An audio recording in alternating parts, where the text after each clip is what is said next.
Salut le peuple de Dieu, au nom de Jésus de Nazareth.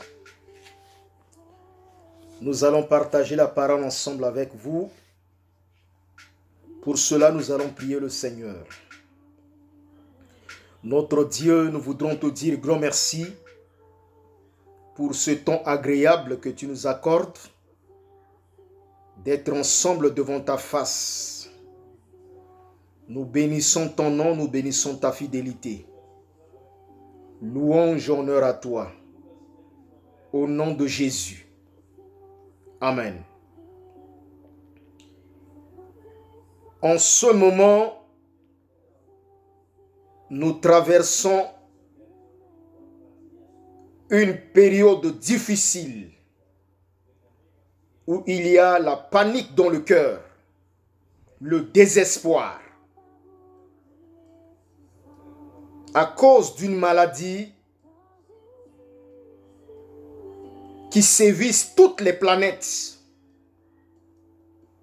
Covid-19, qui a effrayé les nations, qui a effrayé les autorités établies par l'État, qui a effrayé tout le monde. Beaucoup se sont reculés. Beaucoup se sont tombés à cause de ce virus. Beaucoup ont perdu la foi. Mes peuples de Dieu, je suis venu avec un message de paix qui est dans le livre de Jean, chapitre 16, à partir du verset 33. Écoutez la déclaration formelle du chef de l'Église. Jean chapitre 16, verset 33. Je lis au nom de Jésus. Je vous dis ces choses, afin que vous ayez la paix en moi. Vous aurez des tribulations dans le monde, mais prenez courage, j'ai vaincu le monde. Je lis encore pour la deuxième fois. Jean chapitre 16, verset 33. Je vous dis ces choses, afin que vous ayez la paix en moi. Vous aurez des tribulations dans le monde, mais prenez courage. J'ai vaincu le monde. Voici la déclaration de chef de l'Église, peuple du Seigneur. Jésus, pendant son ministère public, il a fait une déclaration. Vous aurez des tribulations dans le monde. Ce n'est pas nouveau ce qui est en train de passer. Que ton cœur ne soit pas paniqué. Que les troubles et la peur ne puissent pas s'envahir ton cœur. Il y a une personne qui s'appelle Jésus, le chef de l'Église. Il a déclaré que vous aurez des tribulations dans le monde. Mais prenez courage. Sachez que j'ai vaincu le monde. Nous sommes dans une période de tribulation. Tribulation de maladie en train de s'aimer la peur, s'aimer la terreur, s'aimer la mort, la division. Il est en train de faire exiler beaucoup de personnes.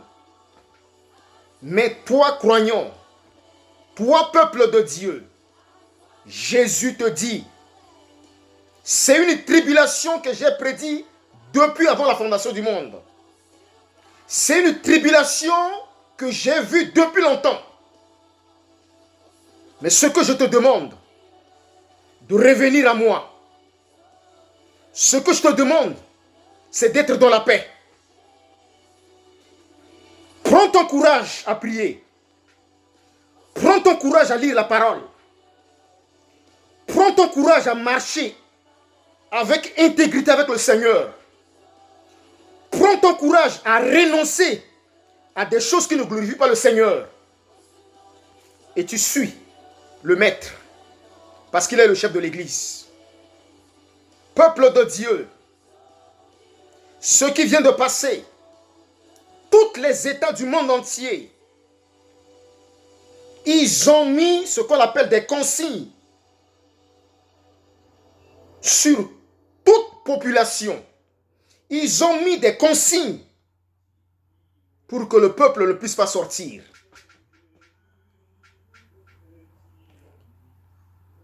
Mais dans ce moment, je veux te parler tout simplement que le chef de l'église a vu ta foi, a vu ta détermination, a vu ton engagement. Il est temps que tu reviennes à lui. Ne perds pas le temps. Des indices comme ça montre que le retour de Christ est imminent. Parce que la maladie de Covid-19 fait partie des caractéristiques de retour imminent de Jésus-Christ. Et d'où nécessité, nous devons laver notre robe. Nous devons renoncer à des choses impures. Et nous devons porter le regard sur le Seigneur seul. Ton cœur en train de paniquer. Mais la Bible dit, par tes inquiétudes, tu ne pourras pas ajouter une goutée à la durée de ta vie. Par tout ce qui se passe actuellement, il y a des mesures de précaution, il y a des mesures de prévention que chaque État a mis en place.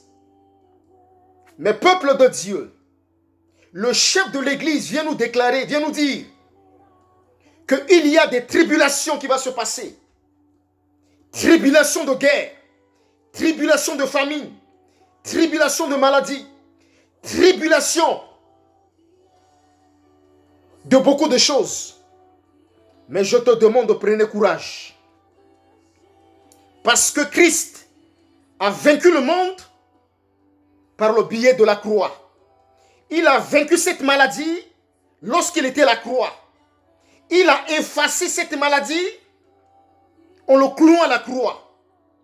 Il est temps maintenant de revenir tout simplement ton cœur à l'Éternel. Parce que Jésus a dit, si quelqu'un veut venir à moi, qu'il renonce à lui-même. Qu'il charge et porte sa propre croix, qu'il me suit. Par rapport à cette situation, quelle est ta position, peuple de Dieu? Par rapport à cette situation, qu'est-ce que tu comptes faire? D'isoler dans ta situation de peur? D'isoler dans ta situation d'inquiétude? D'isoler dans ta situation de panique? Mais le chef de l'église a dit, je vous laisse ma paix. La paix que je vous donne, le monde ne peut pas vous donner. Et c'est pour cela, le temps n'est pas aux critiques. Le temps n'est pas de dire que cette maladie est comme ça, mais le temps est dans la prière, est dans la méditation régulière de la parole. Le temps est dans la louange. Le temps est là pour que nous puissions renoncer. Le temps là est que nous puissions remettre notre âme, corps, esprit à l'Éternel. Face à cette situation, nous devons bannir les raisonnements et nous devons plonger nos regards sur Jésus et sur Jésus seul. Parce que c'est lui qui est le rémunérateur de notre foi. C'est lui qui a l'habilité de donner quelque chose. Il a l'habilité de reprendre quelque chose. Et c'est pour cela, je suis comme toute autre personne en région parisienne. Je respecte les consignes que les autorités publiques ont déclarées. Se laver les mains régulièrement, je fais. Sans saluer les personnes, serrer la main, je fais. Éviter d'embraser, je fais. Utiliser les mouchoirs à usage unique et les jeter, je le fais. Éviter les rassemblements, je le fais. Limiter les déplacements. Voilà les consignes que le pouvoir public a mises en place. L'État, il donne les instructions. L'État, il est là pour l'éducation de la tête. l'éducation de l'intelligence. Mais l'Église et Jésus est là pour l'éducation de la foi, l'éducation du cœur. Là où ton cœur est troublé, là où quelque chose ne va pas, je te demande de revenir au Seigneur. Parce que dans 2 Chroniques chapitre 20, il y avait cette panique qui s'est surgie au milieu du peuple hébreu. Mais Dieu, dans toute sa grande souveraineté, a dit au peuple, ne soyez pas paniqués. Ce même peuple que vous le voyez, vous ne le verrez plus. Cette même maladie, mes bien-aimés, qui est en train de sévir partout, nous ne le verrons plus. Mobilisons-nous dans la prière. Détachez-vous des œuvres de ténèbres. Revêtez-vous des œuvres de la lumière. Afin que nous puissions triompher. Et je vous exhorte, au peuple du Seigneur, à suivre les consignes données par les autorités, mais à poser beaucoup plus votre foi à l'Éternel, pour que votre cœur ne soit pas emporté par les vents de doctrine. Il y a trop d'interprétations par rapport à cette maladie. Il y a trop d'explications, trop de commentaires. Mais moi, j'amène mon commentaire, c'est de retourner à la parole de Dieu. Que Jésus a dit, vous aurez des tribulations dans le monde. Ce qu'il a déclaré, voilà, ça concrétise. Parce que la Bible dit, ce que la bouche de Dieu dit, ça met l'accompli. Il est temps maintenant de revenir au Seigneur par rapport à cette situation. Avant de finir, je voulais prier pour toi. Là où tu te trouves, ferme tes yeux, je vais prier pour toi. Seigneur Dieu, je te remercie. Je bénis ton nom. Je bénis ton peuple qui a écouté ce message. Je demande, Seigneur, d'encadrer le cœur de ton peuple à ne pas être paniqué. Parce que tu viens de déclarer, vous aurez des tribulations dans le monde. Sachez que j'ai vaincu le monde. Tu as vaincu le monde par la croix. Tu as vaincu le monde par la résurrection. Tu as vaincu le monde par ton retour. Tu as vaincu le monde lorsque tu viendras pour faire le règne de 1000 ans. Nous croyons en toi, Seigneur. Merci de tout ce que tu es en train de faire. Gloire et louange à toi. Au nom de Jésus. Amen. Que le Seigneur vous bénisse par rapport à ce message. Amen.